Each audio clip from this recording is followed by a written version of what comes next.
tardes a todos. Este es el programa número 447 de la Agencia de Noticias Carilluga. Nos encontramos acá en la ciudad de Buenos Aires con el amigo Juan Manuel Carasalde. Hemos establecido hacer el programa hoy, 24 de febrero del 2023, porque justamente hoy se cumple un aniversario de un hecho que nosotros consideramos esencial en esta guerra de civilizaciones que se está desarrollando a nivel mundial. Pues yo insisto siempre en este detalle, esta emisora se ocupa de eso principalmente. Estamos trabajando desde hace 10 años o más, 11 años. De paso comentamos que se están en estos momentos subiendo nuevamente los antiguos programas radiales. Nosotros empezamos siendo una emisora radial y después hemos pasado a ser una emisora televisiva. Y hay una cantidad muy grande de programas radiales en los cuales participaban otras personas que hoy no están, que tienen un valor documental interesante, así que nosotros los estamos en estos momentos recuperando en un nuevo canal de YouTube, que desde ya anunciamos a las personas que lo quieren ver que pueden concurrir allí. Bueno, ¿qué podemos decir de la famosa guerra de Ucrania, de la cual se cumple un año? Y yo voy a dar mi interpretación, después te cederé a vos un poco la palabra para que digas, yo sé que tú tienes muchas cosas que decir al respecto. Bueno, la guerra de Ucrania está demostrando el fracaso estrepitoso de Rusia. Yo creo que eso es la primera característica.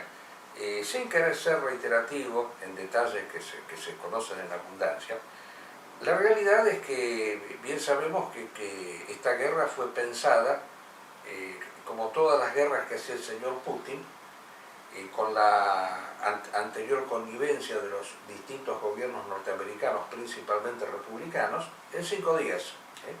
En pocos días se liquidó la cuestión de Chechenia, produciendo una masacre de prácticamente la mitad de la población chechenia, que murió, exterminada por las fuerzas de Putin.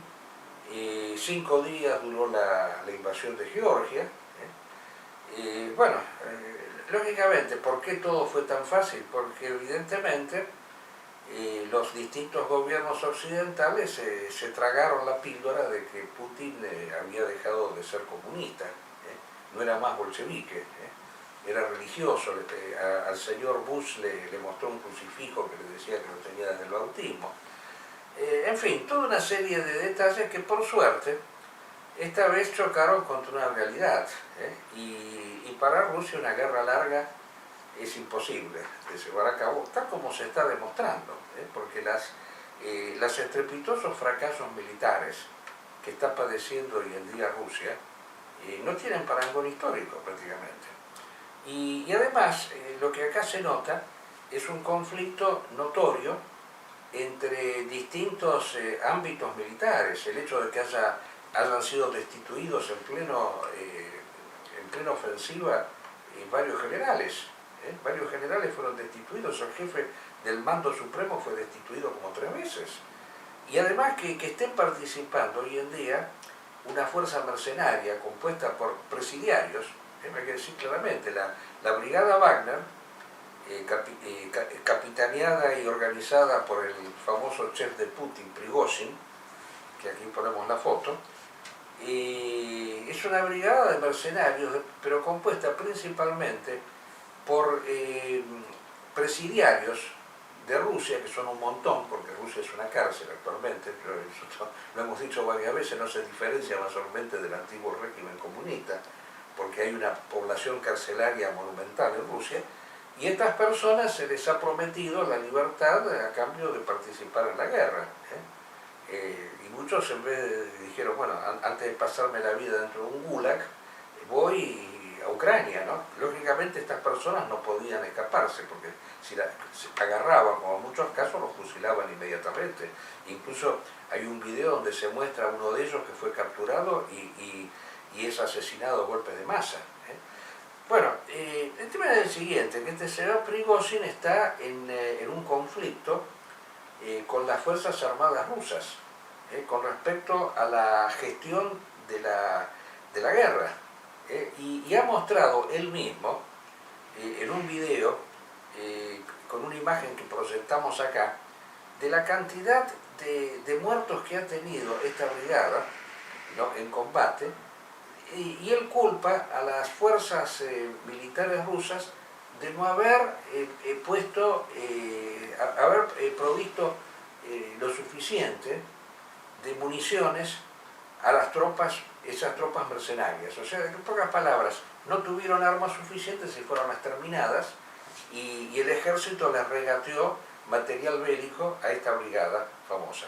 Bueno, esto es una desinteligencia monumental, pero aparte, acá yo quiero resaltar este detalle, que el señor Putin ha entrado en un terreno de amenaza internacional, y es recordar ese viejo dicho de que el perro que ladra no muerde, porque él está amenazando al mundo con la guerra atómica, con lanzar armas nucleares. Y a mí me consta que en estos momentos la Unión Soviética, incluso en su arsenal nuclear, se encuentra en un estado prácticamente de abandono. No casualmente la Unión Soviética, cuando cae la Unión Soviética, fue este famoso accidente de Chernobyl, por falta de mantenimiento. Así que yo no creo que estén en condiciones hoy en día de tirar ningún arma nuclear, debido al estado lamentable en el cual se encuentra Rusia en la actualidad, que solamente ha podido avanzar y progresar debido a la inoperancia de Occidente y la presencia del fundamentalismo islámico, que ha sido de alguna manera la presencia del Estado Islámico especialmente, y ha sido un motivo por el cual Occidente hesitó confrontar con Rusia, porque tenía miedo de que si confrontaba con Rusia, el fundamentalismo islámico crecía. Por eso prefirió en la guerra en contra del ISIS en Siria aliarse con Rusia. Recordemos que estaba Obama y Trump como presidentes, antes que dejar de confrontar con el ISIS. O sea, lo principal era derrotar al ISIS. Ahora, como el ISIS ha caído, entonces en estos momentos el Occidente está de algún modo pensando que Rusia es el enemigo principal. O sea, ha habido un cambio en la perspectiva. Y aquí yo tengo que celebrar la postura que asumió el presidente norteamericano Biden, que ha demostrado dentro de todo ser un presidente con agallas, porque fue al frente de combate. Aparte, es interesante que lo hizo justamente para mojarle un poco la oreja a Putin, porque le ha dicho, dice, sí, tú quisiste llegar a Kiev, pero no llegaste, el que está en Kiev soy yo en estos momentos. O sea, el que está en Kiev es el señor Biden. Entonces, en ese aspecto, es interesante aquí contrastar con todas las imágenes que nos está vendiendo el señor Putin, en especial en su campaña promotora de la figura de Trump, porque cada vez es más claro que el señor Trump es un agente de Putin, o sea, es la persona que Putin necesitaba para cumplir con sus planes. Del mismo modo que antes acudió a Bush. Bush fue otro presidente que lo acompañó a Putin en sus tropelías. Recordemos siempre, que lo decimos varias veces en estos programas, que la invasión a Georgia contó con la anuencia del señor Bush. El señor Bush estaba reunido con Putin en la Olimpiada de Pekín, mientras el que era presidente en ese momento, Medvedev, invadía Georgia. Entonces, evidentemente acá hay una diferencia, hay un cambio. Así que yo tengo que celebrar enormemente la postura del señor Biden, independientemente de las intenciones que tenga, porque nosotros queremos ser claros al respecto. Porque muchas veces a nosotros nos acusan de la misma manera que lo acusaban a Julius Evola, cuando él debatía y contrastaba contra los nazi-maoístas de su tiempo, y lo acusaban de atlantista. Y nosotros decimos exactamente lo mismo que decía el maestro Evola en su momento. Son dos imperialismos que contrastan entre sí. A nosotros nos conviene que de los dos gane el que nos deja hablar, difundir nuestras ideas, no el que nos mete en un gulag, no el que nos envenena con polonio, no el que suicida a los opositores. Evidentemente, eso es una cosa elementalísima. O sea, por una cuestión de mera supervivencia, nosotros queremos que gane el bando occidental, por una cuestión de supervivencia. No, además que no surjan falsas alternativas, que eso es lo que lamentablemente le ocurrió a Julius Evola en su momento, cuando pretendidos ebolianos, tradicionistas, levantaban la bandera de Mao Zedong. Exactamente, exacto, el señor Freda especialmente. Lamentablemente el tradicionalismo siempre ha caído en tender a caer o hacia la derecha liberal o hacia la izquierda comunista por esa necesidad de actuar en el mundo pero con falsas banderas. Y bueno, y hoy lo vemos en muchos movimientos supuestamente de derecha que están apoyando a Putin. Exactamente. Y la verdad es que realmente sorprende, por ejemplo, gente que adhiere al nacionalsocialismo que están apoyando a este neocomunista. Cuando el señor Putin tiene como consigna principal que es la lucha en contra del nazismo. O sea, él acusa al régimen de Zelensky, que entre paréntesis es judío, Zelensky de origen judío, de ser nazi. Es interesante aquí resaltar que es un poco un signo de la descomposición que tiene el régimen soviético. Yo sigo siempre con mucha atención lo que escribe el señor Dugin y sus distintos secuaces, como por ejemplo este otro, el número 2 de su grupo, el señor Leonidas Sabin, que han publicado unas notas que son interesantes para leer, porque demuestran el estado prácticamente de desesperación y de descomposición en el cual se encuentran actualmente ambos. Y quiero referirme brevemente, si me permitís, a estas dos notas que he leído en estos días. Una de ellas, el señor Dugin se la dedica a Soros, porque fíjense ustedes, ¿no? Yo me río a veces porque yo lo tenía cerca de mi casa, el señor Soros, ¿no? Porque el señor Soros es el dueño del shopping, o era, o me decían que era, no sé si lo habrá vendido, del famoso shopping Alto Palermo, que lo tengo cerca de donde yo vivo. Y yo no me imaginaba que tenía al lado al factotum, al genio del mal, al que hace todas las cosas malas, por lo menos para esta gente que existe en el planeta. Nunca me lo imaginé eso. Resulta que según el señor Dugin y otros que lo siguen de manera absolutamente ridícula, él sería el que lanzó la pandemia, él sería el que inventó el tema del cambio climático, ¿no? En fin, lo puede todo este hombre, ¿no? O sea, y sería también, según el señor Dugin, el que ha inducido lo que él llama la guerra contra Rusia, ¿no? O sea, porque según el señor Dugin no es que Rusia haya invadido Ucrania, sino que sería al revés, es Occidente el que está invadiendo Rusia, porque él parte de una premisa ridícula y absurda de que Ucrania es parte del territorio ruso, ¿no? Y que entonces los que están allí en estos momentos son usurpadores, ¿no? Y que Rusia lo que hizo fue una acción de apaciguamiento, porque estaba echando a los nazis que había allí, ¿no? Esa es la tesis de este señor. Y entonces el que indujo esto es el señor Soros, y cita ahí una conferencia que él dio, ¿no? Aparte, aclaremos que Soros es un anciano de 93 años, o sea que yo no sé, o sea, debe ser muy poco lo que puede hacer este hombre, no sé. Resulta que él se basa, Soros, doctrinariamente en un autor famoso que es el que escribió esta obra de La sociedad abierta y sus enemigos, ¿no? Karl Popper. Popper, exacto, de Karl Popper, que contrasta dos sociedades, ¿no? O sea, la abierta, que sería la sociedad liberal, en donde rige la iniciativa privada, el liberalismo, en pocas palabras. Y la cerrada sería el fascismo y el comunismo. Ahora, para el señor Dugin el liberalismo es el gran enemigo, ¿no? Cuando en realidad el liberalismo en todo caso es una de las manifestaciones. El tema principal, el enemigo principal no es el liberalismo, el enemigo es la modernidad, la cual tiene entre sus varias manifestaciones el liberalismo, que es una de ellas. Pero lo gracioso es cómo él, digamos así, realiza una analogía entre lo que es la sociedad abierta y la sociedad cerrada con lo que decía este famoso geopolítico Haushofer, la civilización del mar y la civilización de la tierra, que son dos cosas que no tienen absolutamente nada que ver, absolutamente nada que ver, porque uno puede ser un exponente de la civilización de la Tierra y al mismo tiempo ser un liberal.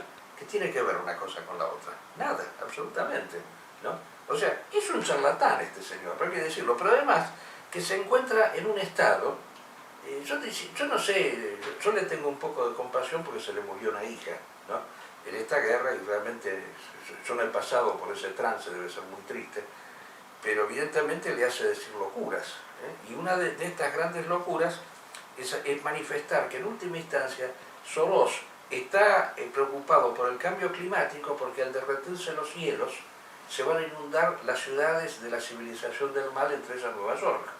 Y en cambio va a quedar sobreviviendo Eurasia, que es donde está el señor Dugin. Entonces él lo que quiere es conquistar ese territorio para poner así su sede. Este tipo está loco, hay que decirlo claramente, ¿eh? ¿Cómo puede haber gente que lo siga, un tipo así? Yo invito a que lo lean ese texto, porque realmente...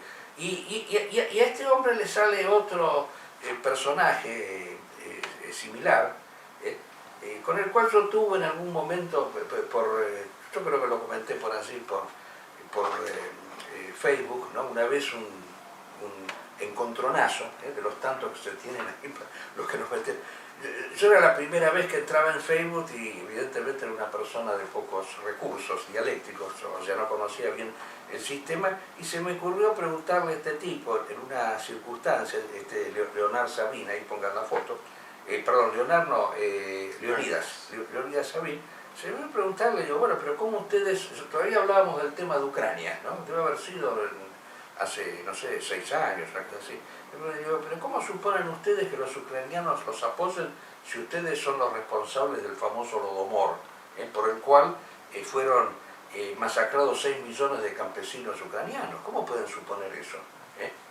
Pero aparte que yo se lo preguntaba con la mejor de las intenciones. Bueno, este hombre así saltó como leche hervida, ¿no? Me bloqueó, que es el sistema que hay en Facebook, y me dijo, y me citó una frase de Lenin, lo cual me dejó medio estupefacto, porque yo tenía entendido de que estos euroasiáticos eran ebonianos, no sé, heideggerianos, resulta que Lenin me lo citaba. Bueno, en fin, lo dejé pasar. Pero ahora saca un artículo, justamente en el día de hoy, en donde vincula el 24 de febrero con el 24 de febrero de 1895, que es cuando Cuba inició su guerra de la independencia, y agrega, dice, guerra de la independencia que no concluyó, no concluyó porque terminó en Estados Unidos, pero que la terminó Fidel Castro cuando terminó con el fascismo. Y dice, y ahora en estos momentos estamos en la misma tesitura que Cuba en el 59, porque estamos terminando con los últimos remanentes del fascismo, del nazismo. No sé, estamos locos acá. Evidentemente, bueno, el señor Sabin nos está indicando, especialmente a los desprevenidos, a mí no me dice nada nuevo, de que evidentemente no están lejos del comunismo estas personas, siguen estando. Claro, ahí está creo que la clave de todo. Lo que en su momento nos criticaban, de que cómo puede ser que del CEA todavía estén hablando del comunismo, de lo soviético en Rusia, después de que ha venido Putin, qué sé yo. Creo que la realidad nos está dando la razón en eso. O sea, este hombre soviético que gobierna desde el Kremlin, que pretende gobernar con un puño de hierro todo lo que era el antiguo imperio ruso, la antigua Unión Soviética, que nunca tuvo problemas en atacar Georgia, en atacar Chechenia, o sea, atacar territorios que eran propios de ese gran imperio que se tenía, y masacrar a quien quiera. Porque esa es una característica del comunismo. El comunismo no tiene problema en masacrar a su propia población.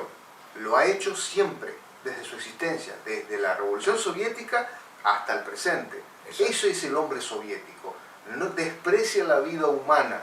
Tiene una idea que es la idea, por así decirlo, ahora están hablando de la eurasiática. En su momento era la cuestión del comunismo, del paraíso, del único país en el cual el comunismo era posible.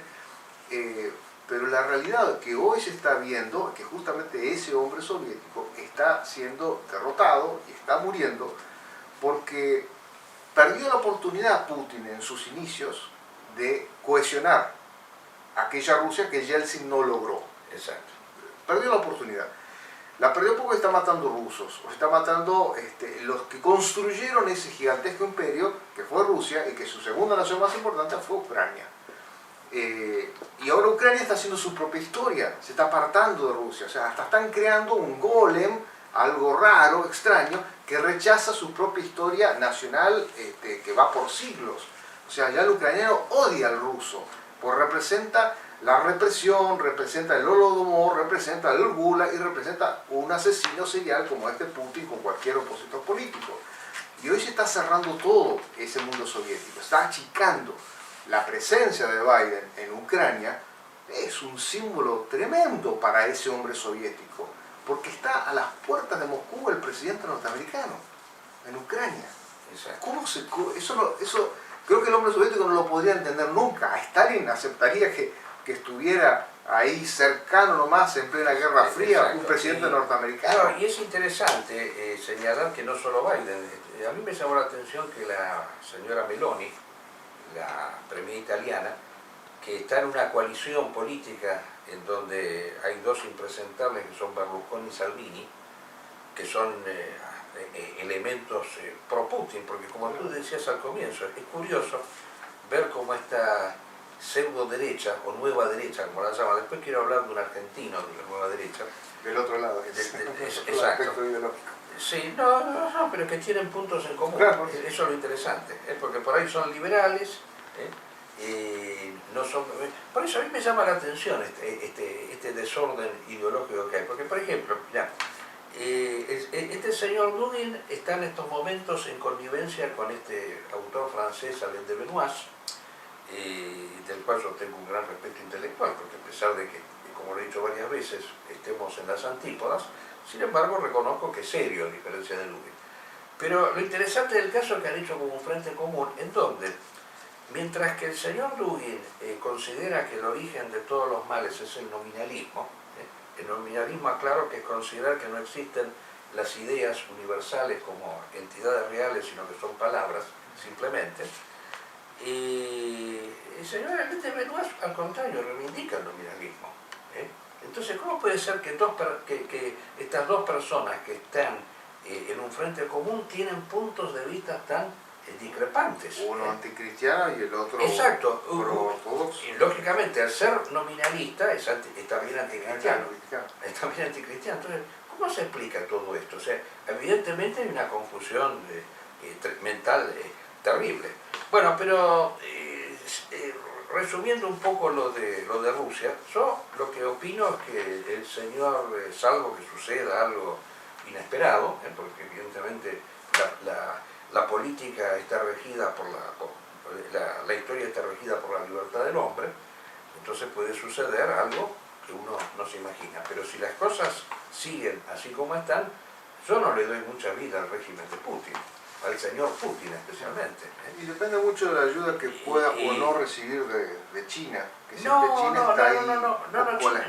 Ojo, China no va a ayudar, porque China ha dicho que lo que busca es que se firme la paz, y hoy Zelensky dice que no ve mal la intervención china. Así que, evidentemente, China no se va a comprometer. O sea, Rusia, cada vez que ha combatido por su cuenta históricamente, ha perdido.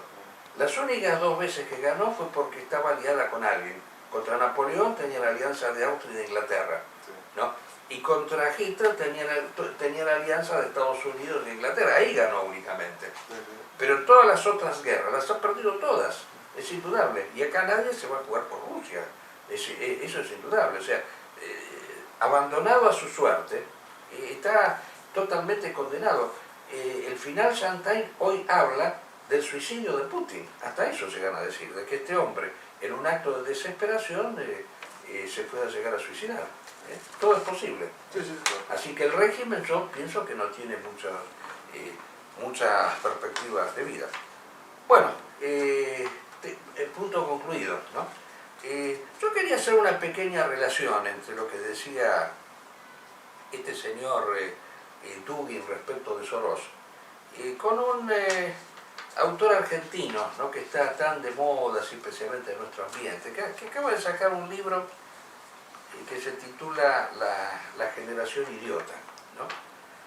Y agrega, dice, cuesta mucho decir, adolescentrismo. Y yo les lo hubiera sugerido a este muchacho, Agustín Laje, que escribía libros junto con Nicolás Márquez. Uno de esos libros lo hemos criticado muy duramente en su momento, el de la Nueva Izquierda. Y le sugeriría no usar esa palabra, porque es una palabra cacofónica, que además de que cuesta de decir, hay otras mucho mejores, la que usaba René Guénon, efebocracia. Yo creo que ese es el término que habría que utilizar.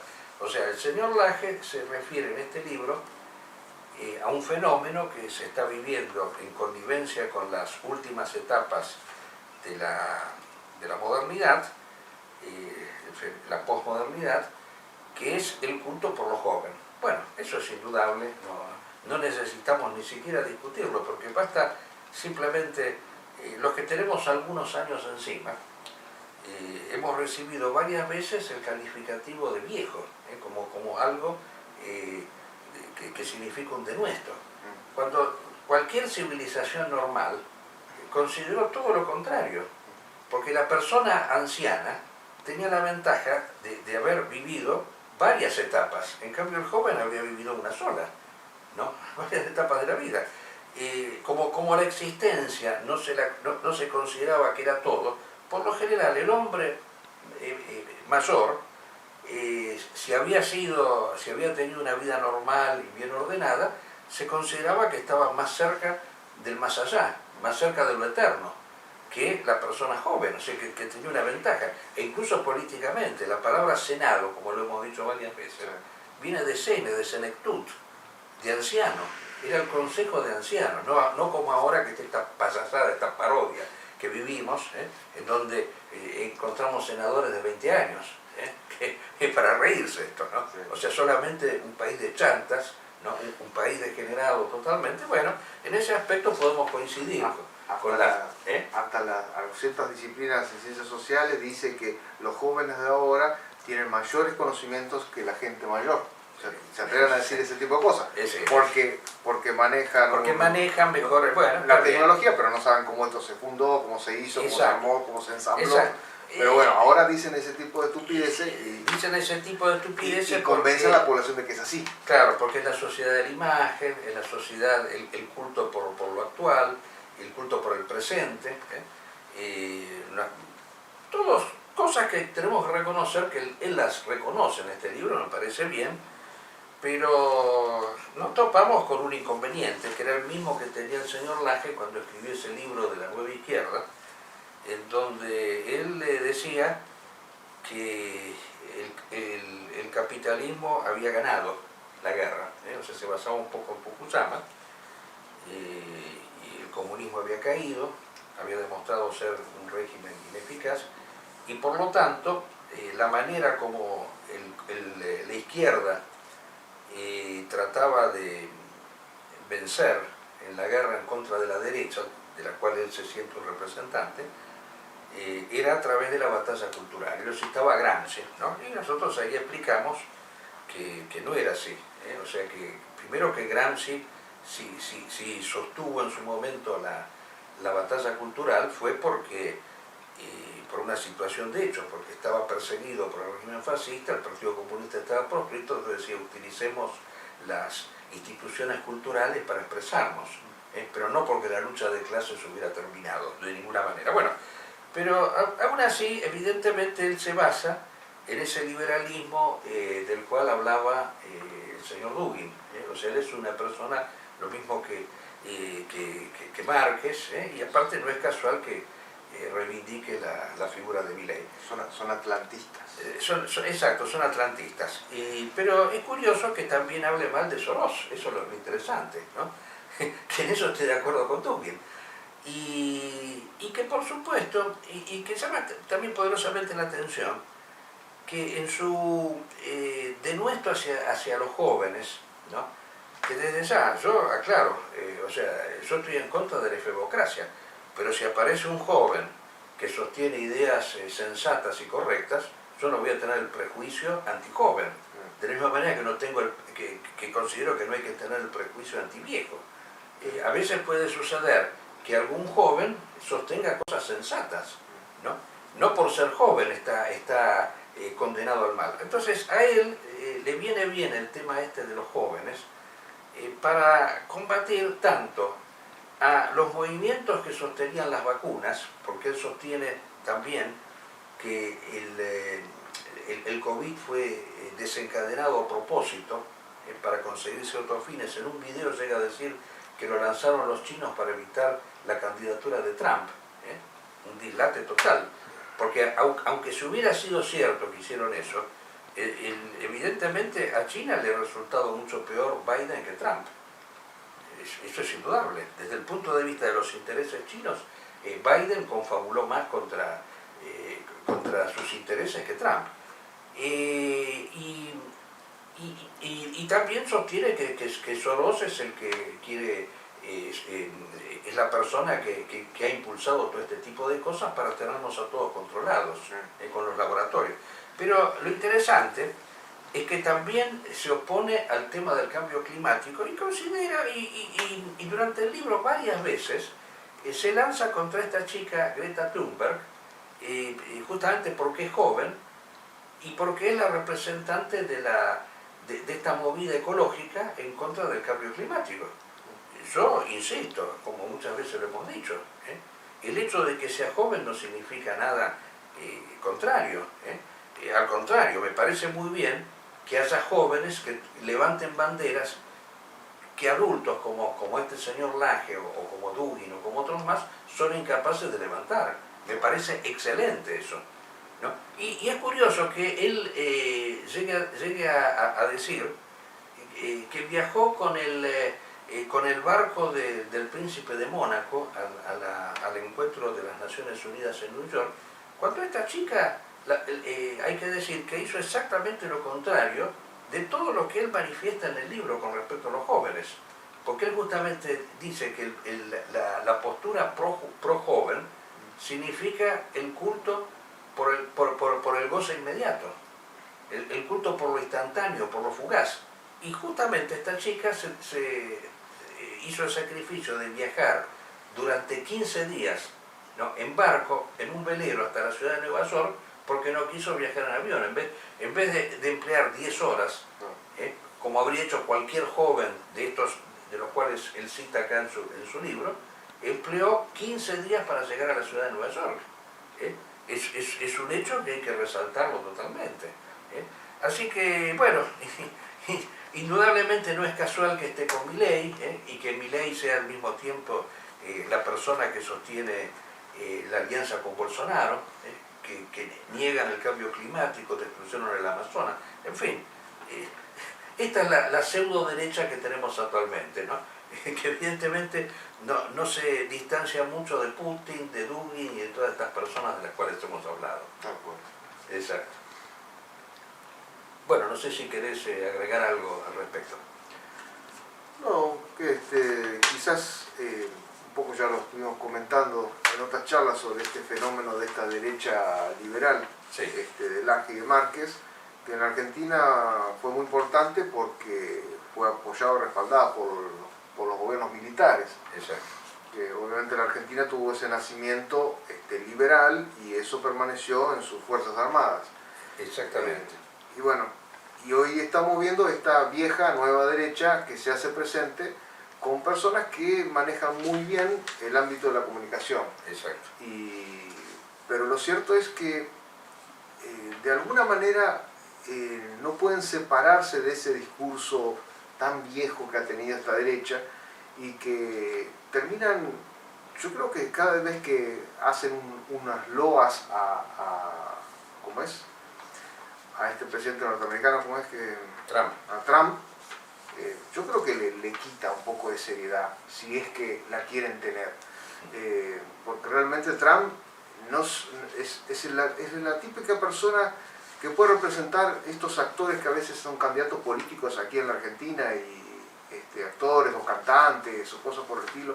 O sea, algo que, bueno, porque tenía plata logró llegar a gobernar un país.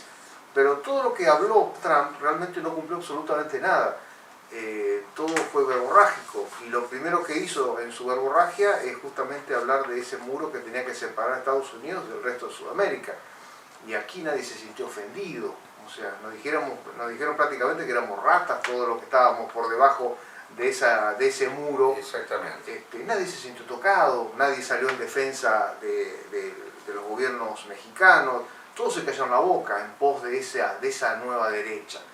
Y la verdad que es una derecha racista, y en el sentido más antiguo y peor, que es justamente el norteamericano, es el colonialismo, el puritano, el colonialismo. O sea, todos muchas veces critican a los escritores sobre temas raciales, pero lo cierto es que Inglaterra y todo el puritanismo aplicaron muchísimo el racismo antes de que se escribiera cualquier libro al respecto. O sea, ahí hay racismo práctico en estos imperios. Estos imperios de materias primas, porque lo que iban es a consumir materias primas para su revolución industrial, y no importaba quién cayera en el medio. Esa es lo terrible que tiene. Claro, lo que tiene este autor, y esa lógica de explotación es la lógica de la explotación industrial contemporánea, que no le importa un rábano la defensa de los derechos del ecosistema. Exactamente. De la naturaleza. No les interesa la defensa de la naturaleza. Por eso yo insisto que en realidad ellos serán antipostmodernos, pero son modernos. Yo insisto que ellos no son de derecha, para mí es una expresión de la vieja izquierda, porque ellos reivindican la Revolución Francesa, reivindican la democracia, el sistema liberal, y eso es izquierda, en su origen fue izquierda. Que después haya aparecido el socialismo y que los haya acusado de derecha, bueno, yo no tengo por qué estar aceptando esas reglas de juego. Para mí están de izquierda el comunismo como el liberalismo, los dos son fenómenos de izquierda. O sea, la derecha verdadera es un movimiento que sostiene la primacía de valores espirituales sobre valores económicos, ¿no? Y eso todo lo reducen a la cuestión económica, en última instancia. Además que en esa obra hay un rechazo por el Estado que lo titula una especie de Estado benefactor que provee a los jóvenes de todas estas cosas así alienantes, pero no hay una reivindicación del Estado como ente formativo, que es lo fundamental en la derecha. No, de ninguna manera. Están en contra del Estado, por eso está con Milei. Así que hay que poner en claro esto, porque mucha gente se deja engañar y se cree que estos representan la alternativa. Estas no son la alternativa, son parte del sistema. Y además es esa derecha anti-Estado, ¿no? Crítico del Estado, en eso coincide perfectamente con la teoría del comunismo, ¿no? El rechazo al Estado, pero ¿cómo decirlo? Es infantil, porque si hay un Estado omnipresente a lo largo de la historia, es el Estado norteamericano. Exacto. Es fuertísimo, tiene una deuda externa mayor que cualquier país del mundo. Pero obviamente el liberalismo es una ideología de exportación, eso lo han hecho notar varios autores argentinos nacionalistas, como Irasuta, por ejemplo, que demostraba que mientras que acá promovían el libre comercio, la no intervención estatal en los países originarios, el Estado era estaba presente absolutamente en todo. Lo primero que hizo Trump justamente es tratar de cerrar a Estados Unidos, defender su industria. Para defender al trabajador norteamericano. Y acá los Laje y Márquez venían haciendo exactamente lo contrario. Lo contrario, exacto, de liberar totalmente el mercado. Bueno, ya para terminar, quería citar este último acontecimiento que me ha tocado ver, de este debate que ha habido con este senador, ya refiriéndonos a la Argentina, este ex senador Pichetto, que fue, primero fue kirchnerista y ahora es macrista, ¿no? Fue el candidato a vice de Macri. Y bueno, a él lo entrevistaron y con respecto a este crimen famoso, creo que lo comentamos en el programa anterior, ¿no? Y entonces él dijo que criticó al Ministerio de la Mujer que existe actualmente, dice que no dijo nada sobre el crimen de este chico que fue matado por dos lesbianas, y comentó, dice, claro, lo que llama la atención es que el Ministerio de la Mujer esté dirigido por una lesbiana y no por una mujer. Bueno, enseguida saltaron todos estos Y a mí me llama la atención eso, porque como resulta que se hizo un censo, ¿no?, en donde se le preguntaba a las personas, ¿usted es hombre, varón? ¿Usted es varón, mujer o no binario? Bueno, se supone que una lesbiana es una no binaria, o yo estoy equivocado. ¿Eh? Si en el censo se preguntaba eso, entonces ¿por qué se tiene que sentir ofendido porque este tipo dijo que las lesbianas no son mujeres? No sé, me parece ridículo totalmente. O sea que hemos entrado ya en una... Yo sin defenderlo a este sujeto, ¿no? Porque después este saltó ahí en escena para decir que él no había querido ofender a los homosexuales porque él había aprobado la ley del matrimonio, en fin. Dejemos de lado este tipo, pero el detalle, que evidentemente vivimos en un caos semántico. O sea, si él dijo eso, dijo algo correcto. Una lesbiana no es una mujer, es una no binaria. Eso es lo que preguntaban en el censo. En el censo te preguntaban si eras hombre, mujer o no binario. O no preguntaban eso. Bueno, listo, la lesbiana es no binaria, dijo eso. Bueno, un detalle con el cual quería terminar el programa y quedamos para el próximo programa, si Dios quiere.